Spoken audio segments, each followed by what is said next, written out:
It's a gathering of faith and reflection as the Association of Muslim Families marks the 25th Ramadan public lecture, bringing together scholars, clerics, and worshippers to discuss the spiritual significance of Ramadan and its impact on family and societal values. The lecture focused on strengthening family bonds, promoting moral discipline, and encouraging charitable deeds, which are called teachings of Islam, especially during the holy month of Ramadan.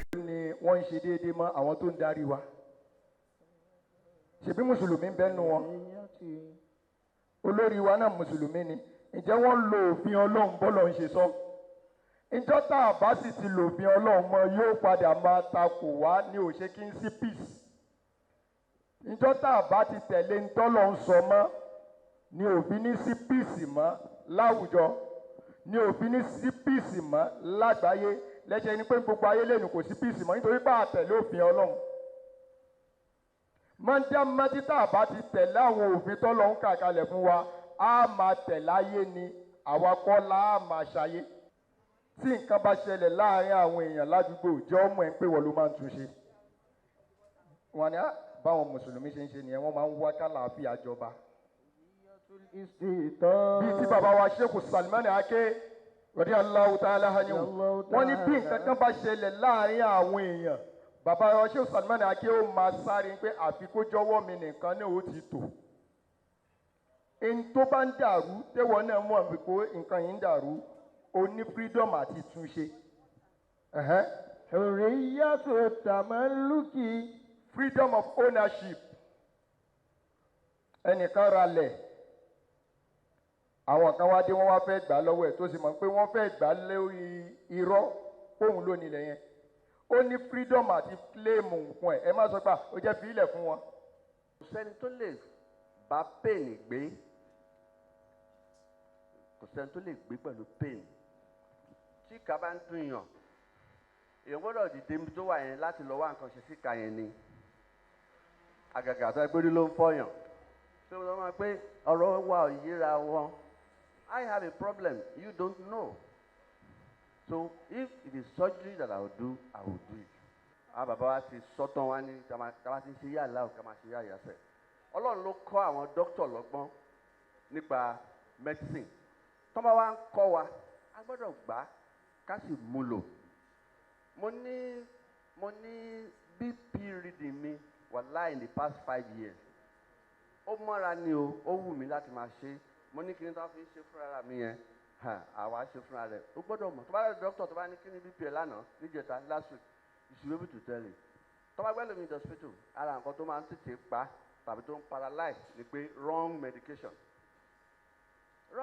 adé ṣẹlẹ̀ kí dókítà yẹn gbà tó kì í ṣe àjẹ́ tó ń ṣe ó dìgbà tó bá ṣe MRI tàbí tó bá ṣe x-ray ló tó máa mọ̀ ṣùgbọ́n tí wọ́n fúnra rẹ̀ bá sọ pé láti bí ìjẹta mo ti notice pé temperature mi ń lọ òkè o doctor yẹn wà careful I'm on what and what to do kì í ṣe òun ló ẹ̀ṣẹ̀ máa wá vein tó máa fẹ́ ṣe kíní kan kí gbogbo wa ká fọkàn síbẹ̀ yẹn ká tọ́jú ara wa ó wà important. We thank God for this Ramadan lecture. It has been the practice of the association to host it yearly, and this year has been a very successful one. It has sent the message across, a reawakening message to all Muslims all over Nigeria that we should try to build our family. If we build our family properly, we build the nation. The father should play his role, the mother should play his role. It is taught in Islam that teach a woman, teach a nation. What we have achieved today is about what are the roles of a Muslim in a peaceful society. And the lecturer has analyzed video players taking each of the 5 pillars of Islam. So each one of them dealing with peace and justice. So but by justice and without peace, the society will be peaceful. So we don't have to use whatever you call it, Nigerian factor. Or you don't need to shield the poor against the rich people. So everybody has his own role, and they have to be treated equally in Islam. That's what Islam says. So it does. Speakers emphasized the need for unity among Muslims, urging families to instill the values of integrity, patience, and kindness in their children for a better society. Ní Nàìjíríà tá a wà yìí, a practice Sharia. Number one. Secondly, gbogbo ń tà ń ṣe àfi Sharia ṣe. Wọ́n sọ sálárì fún wa basically on Sharia. Pé tá bá fẹ́ bẹ̀rẹ̀ ọdún àfi oṣù Islam bẹ̀rẹ̀ ọdún. So kí wá lóde tó wá di Ramadan? L'Al-Qur'an ṣe jó yé wa pé zálíkà mọ̀bùlágùn minal ilmi. Bí làákàyè àwọn ẹni tí wọ́n fẹ́ sọ̀rọ̀ yẹn ṣe mọ́ ni wọ́n ṣe ń ṣe. Ṣùgbọ́n torí pé àwọn náà ò fẹ́ admit pé àwọn ò mọ nǹkan yìí, wọn sì fẹ́ sọ̀kọ́ fáwọn tó mọ̀ ló fà á oníkálukú ń ṣèfẹ́ nú. What cuts across religious rites is doing what is right. Ramadan, prayer, Hajj, everything about Islam has rules and regulations. So my advice is that this is the Ramadan period, we should go and check all those rules and regulations and follow them. One of them is this Ramadan lecture. Come and attend Ramadan lecture. Do your sahur when it's supposed to be done. Do your prayers regularly. Don't be a Ramadan Muslim. Be a Muslim regularly. When it's Ramadan, practice what you are already practicing and pray that Allah would accept all these supplications. It is also the fault of the parents, because we have to lay good examples. It is, if a parent need not talk, just do. Act wisely, legally, administratively. Your children will join you. But where some of them become recalcitrant, you can now call them to order. My advice is that nobody can be wiser than his teacher. A man cannot be wiser than God. So children cannot be wiser than their parents. They must listen. Whatever a parent is saying is for the benefit of that child.